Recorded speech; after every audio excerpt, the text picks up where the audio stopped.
Assalamu alaikum, my dear aspirants. Today we are going to start our lecture number 30 of USA history. In this very lecture we will cover about presidential tenure of Richard Nixon. इसमें हम लोग specifically हमारा target क्या होगा कि water gate scandal क्या था, ठीक है। रिचर्ड निक्सन के दौर में वाटर गेट स्कैंडल जो था ना वो क्या हुआ था, मतलब इसको वाटर गेट स्कैंडल क्यों बोला जाता है और रिचर्ड निक्सन की प्रेसिडेंसी के ऊपर क्या इम्पैक्ट आया, ठीक है। ये हम लोग देखेंगे इस स्कैंडल में, ये स्कैंडल बना क्यों था ये भी हम लोग देखेंगे, ठीक है। रिचर्ड निक्सन का टाइम पीरियड देखते हैं, ये आई थिंक 70s का टाइम पीरियड है, जिसमें देखें आप एग्जैक्ट तो रिकॉल नहीं हो रहा मुझे, लेकिन ये 1972 का दौर है जब रिचर्ड निक्सन यूएसए के प्रेसिडेंट बनते हैं, ठीक है। अब देखते हैं कि वाटर गेट स्कैंडल क्या हुआ था। पॉलिटिकल स्कैंडल था एक्चुअली में। वाटर गेट स्कैंडल जो था ना ये एक पॉलिटिकल टाइप स्कैंडल था। इसमें जो है ना पॉलिटिकल टसल कब अराइज होती है कि एडमिनिस्ट्रेशन जो है ना वो यूएसए के प्रेसिडेंट रिचर्ड निक्सन के पास होती है, उनको अरेस्ट किया जाता।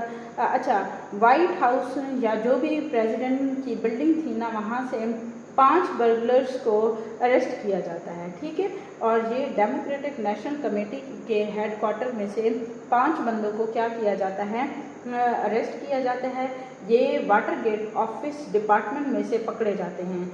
होटल जो था ना वो कहाँ होता है, वॉशिंगटन के अंदर होता है, वॉशिंगटन डीसी में। और ये वाटर गेट स्कैंडल जो है ना कब पेश आता है, जून की 17 1972 को ये जो है ना वाक़या पेश आता है, जहाँ से 5 बर्गलर्स को जो है ना पकड़ा जाता है।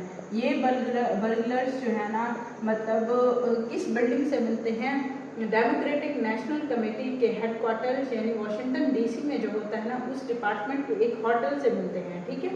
इसमें जो है ना क्या होता है कि मतलब जो 1974 का टाइम पीरियड है ना, फिर 1974 में ना देखें उस वक्त के प्रेसिडेंट कौन होते हैं, रिचर्ड निक्सन होते हैं। जब वाटर गेट स्कैंडल होता है तो ठीक 2 सालों के बाद रिचर्ड निक्सन को इसी वाटर गेट स्कैंडल की बेसिस के ऊपर क्या किया जाता है कि इनको किया जाएगा। इम्पीचमेंट का थोड़ा सा मैं बता चुकी हूँ कि इम्पीच जो यूएसए के प्रेसिडेंट होते हैं ना उनको हम लोग हटा नहीं सकते, एक प्रोसेस के थ्रू हटा सकते हैं, यानी इम्पीचमेंट होती है, ठीक है। उनको हटाया किस लिए जाता है, इम्पीचमेंट के थ्रू हटाया जाता है। इम्पीचमेंट की डिफरेंट कंडीशंस ऑलरेडी हम लोग लास्ट लेक्चर में डिस्कस कर चुके हैं। काइंडली अगर आप लोगों ने वो लेक्चर नहीं देखा तो यूएसए हिस्ट्री की इसी प्लेलिस्ट में जाके वो आप लोग देख सकते हैं, ठीक है, ताकि आप लोगों को बेहतर समझ आ सके कि इम्पीचमेंट के ट्रायल किस प्रेसिडेंट के लिए होता है और ये क्यों होता है और इसके लिए कंडीशंस क्या क्या रखी हुई हैं।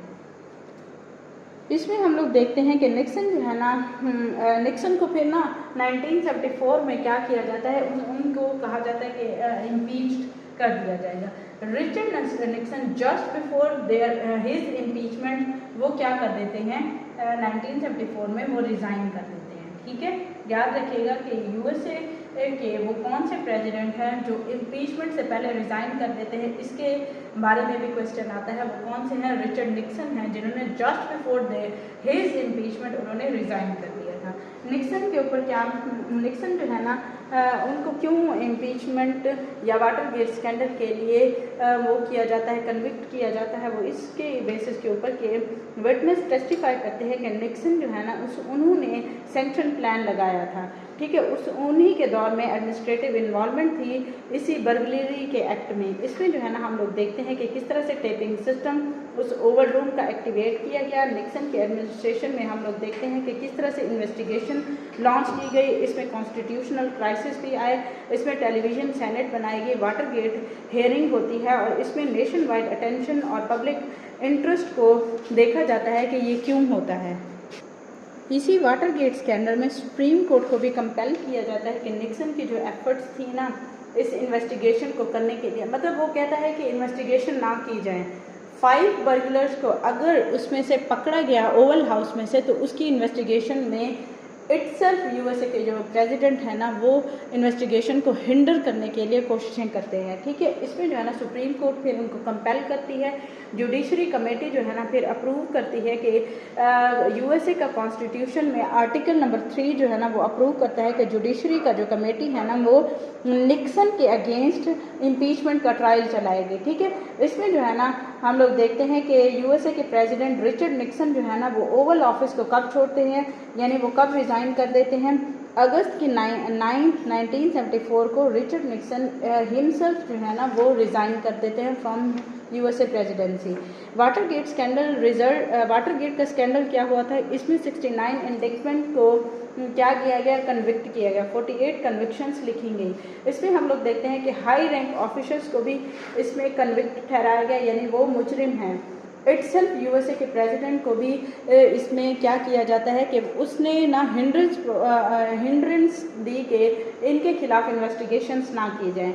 The term Watergate has since become synonymous. इसमें हम लोग देखते हैं कि ये क्लैंडस्टाइन क्यों हुई, इलिसिट एक्टिविटीज़ जो थी ना निक्सन ने खुद इटसेल्फ एड की थी, यानी उनको हेल्प प्रोवाइड की थी, असिस्टेंस प्रोवाइड की थी, ठीक है। इसमें जो है ना गवर्नमेंट एजेंसीज का और पॉलिटिकल पर्पसेस के लिए मिसयूज़ किया गया था, ठीक है। इसमें गेट की एडिशन ये बताती है कि पब्लिक स्कैंडल में किस तरह से पॉलिटिक्स की इन्वॉल्वमेंट होती है, ठीक है। इसमें फाइनल लीगल एक्शन और इफ़ेक्ट्स इसमें क्या है कि चार्ल्स कार्लन जो है ना उसको गिल्टी ठहराया गया कि वो जो है ना इस केस से रिलेटेड मतलब कंसर्निंग पीपल हैं। डेनियल एलिसबर्ग को भी गिल्टी ठहराया गया और इनके खिलाफ क्या एक्टिविटीज़ मतलब उन्होंने ना इस पूरे स्कैंडल को होल्ड करने में हेल्प आउट किया और 5 बर्गर्स को ओवल हाउस तक पहुंचाया, यानी उनको भी कन्विक्ट किया गया। इसमें ऑलरेडी हम लोग मैं बता चुकी 48 कन्विक्शंस दायर की गई, ठीक है। इसमें हम लोग देखते हैं कि री इलेक्शंस फिर होते हैं, प्रेसिडेंट को ड्रॉप कर दिया जाता है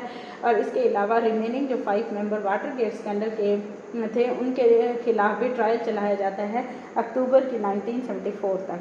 इसमें हम लोग देखते हैं कि 1975 में क्या होता है कि पार्किंसन को भी गिल्टी ठहराया जाता है।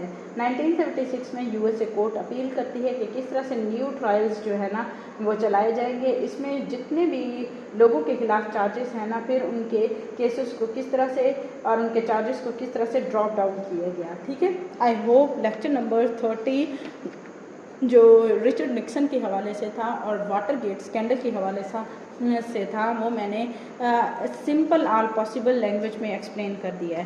काइंडली अगर आपको मेरा ये लेक्चर पसंद आए तो लाइक करें, शेयर करें, सब्सक्राइब करें और इसके अलावा अगर आप लोगों को यूएसए से रिलेटेड कोई भी बात क्लियर नहीं है या जो भी यूएसए हिस्ट्री से रिलेटेड कोई भी अगर आप लोगों को एम्बिग्विटी है तो इसी लेक्चर की प्लेलिस्ट में जाके वो आप देख सकते हैं। Thank you so much. Allah हाफिज़।